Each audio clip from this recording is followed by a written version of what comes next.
दोस्तों नमस्कार। आज का सब्जेक्ट है industrial engineering and quality control, जिसके हम लोग कुछ ऐसे इंपॉर्टेंट क्वेश्चन समझ रहे हैं जो थ्योरी एग्जाम में बार बार पूछे जाते हैं। उसी में से आज मैं जिस टॉपिक को समझाने वाला हूं उसका नाम है एबीसी एनालिसिस। यह भी एक इंपॉर्टेंट टॉपिक है, थ्योरी एग्जाम में बार बार पूछा जाता है। इसको भी आप ध्यान से समझें और जो मैं यहाँ पर समझाता हूं उसको भी ध्यान से समझने की कोशिश करें। ऐसे ही और भी टॉपिक के वीडियो आप प्राप्त करना चाहते हैं तो आप हमारे चैनल को सब्सक्राइब कर लें, बेल आइकन पर क्लिक कर लें, जिससे कि आने वाले वीडियो की नोटिफिकेशन आपके पास डायरेक्ट पहुंच सके। चलते हैं, स्टार्ट करते हैं।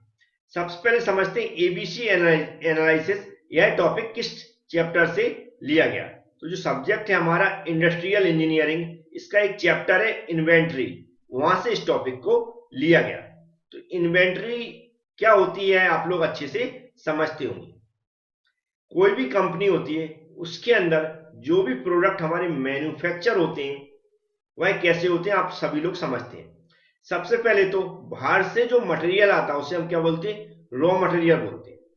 और कंपनी के अंदर जो भी हमारे प्रोडक्ट बनते हैं, फिनिश्ड प्रोडक्ट होते हैं, और इसके अलावा कुछ टूल्स वगैरह होते हैं जो कंपनी में कंटिन्यू काम चलता रहता है, तो वह क्या रनिंग में रहते हैं जो टूल्स वगैरह।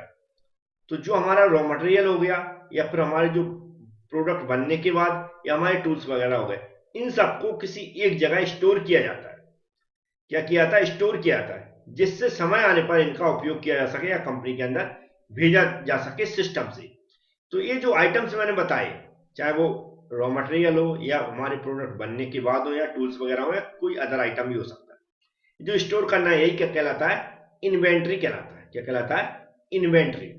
इन्वेंट्री आप लोग समझ गए होंगे। अब इन्वेंट्री के अंदर जो हम लोग एबीसी एनालिसिस पढ़ रहे हैं, क्यों पढ़ रहे हैं, इसको ध्यान से समझें। यहां पर कुछ लिखा है, it is based on Pareto law. जो पेरेटो लॉ बनाया है, लॉ क्यों बनाया, क्योंकि हम लोग जानते हैं हर एक कंपनी के अंदर, अपने घर के अंदर, कहीं भी जगह कुछ आइटम्स होते हैं उनकी वैल्यू बहुत ज्यादा होती है। क्या होती है, वैल्यू बहुत ज्यादा होती है। कुछ की कम होती है तो कुछ की बिल्कुल बहुत ही कम होती है। तो जो परसेंटेज ऑफ वैल्यू है उसके आधार पर हम क्या करते हैं, कंपनी के अंदर भी हम क्या करते हैं, आइटम को स्टोर करते हैं।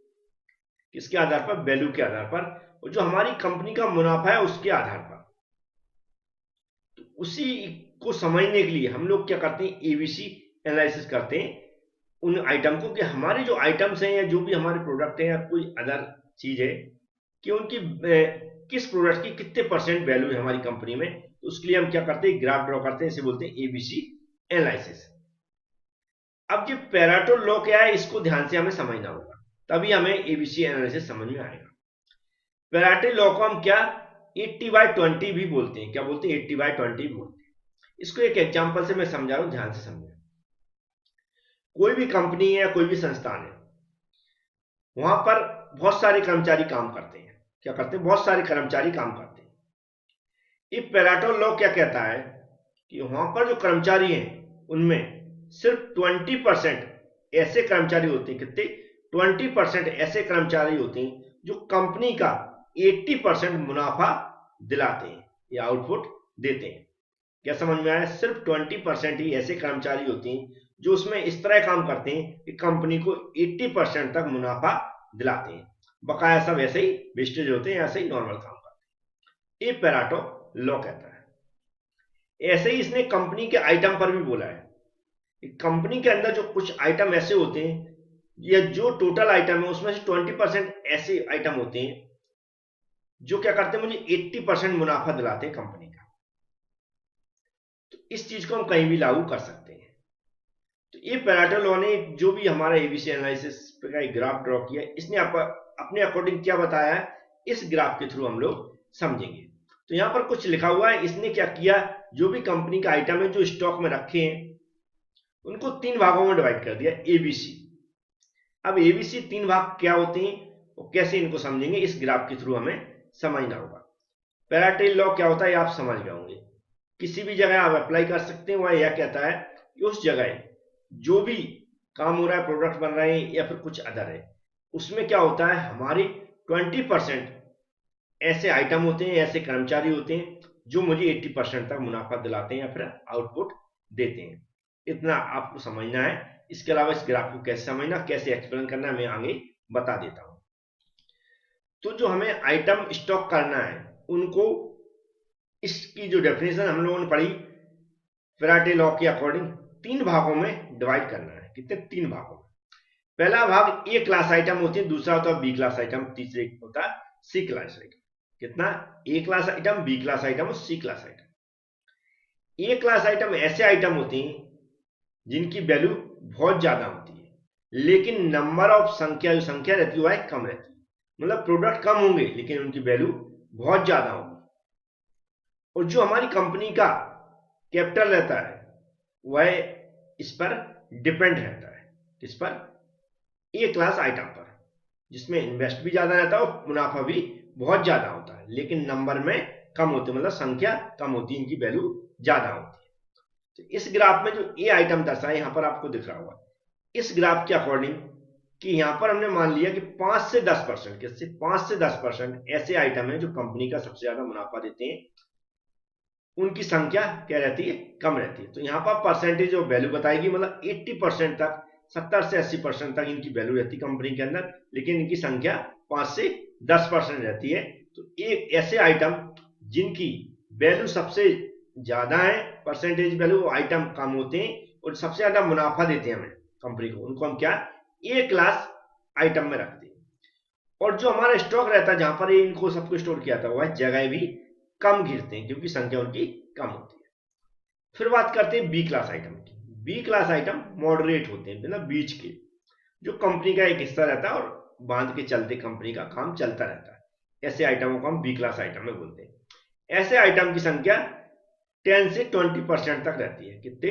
10 से 20% तक रहती है, 10 से 20%। ठीक है। अब ये जो रहते हैं इनकी वैल्यू कितनी रहती है?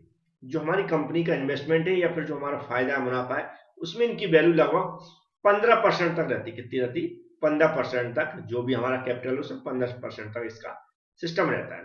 तो यहां से परसेंटेज कैसे देखें? 80 से आगे बढ़ना है यार। 80 के बाद यहाँ 95 मार्क किया तो कितना हो गया? 80 के बाद 95, मतलब 15% हो गया।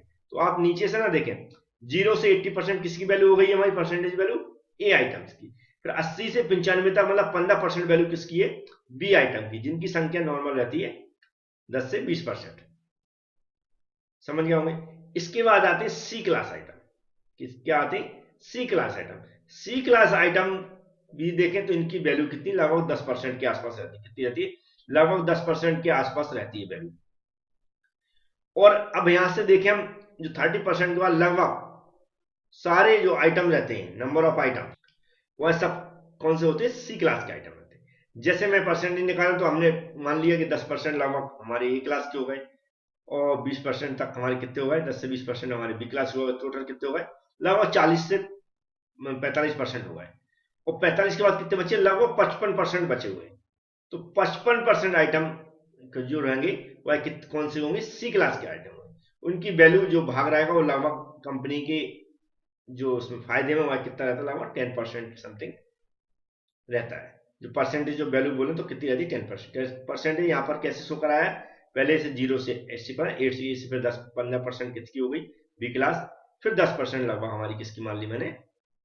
लगभग सी क्लास की जाती है। 5 से 10%, मतलब 5% भी मान सकते हैं, या 10%, 5 से 10% ऐसा लेके चलते हैं। तो उम्मीद है आप लोग इस ग्राफ को समझ गए हो कैसे एक्सप्लेन करना है। और भी थ्योरी पढ़ने के लिए मैंने एबी क्लास एप्लीकेशन में इसकी कंप्लीट थ्योरी प्रोवाइड करा दी है। डिस्क्रिप्शन बॉक्स के स्टार्टिंग में एक वीडियो दे रखा है मैंने, उस वीडियो को देख के आप एप्लीकेशन को डाउनलोड कर लें और कैसे उसके नोट्स प्राप्त करना है वह सारी प्रोसेस दी गई, उसके एक बार जरूर देखें। Thank you friends.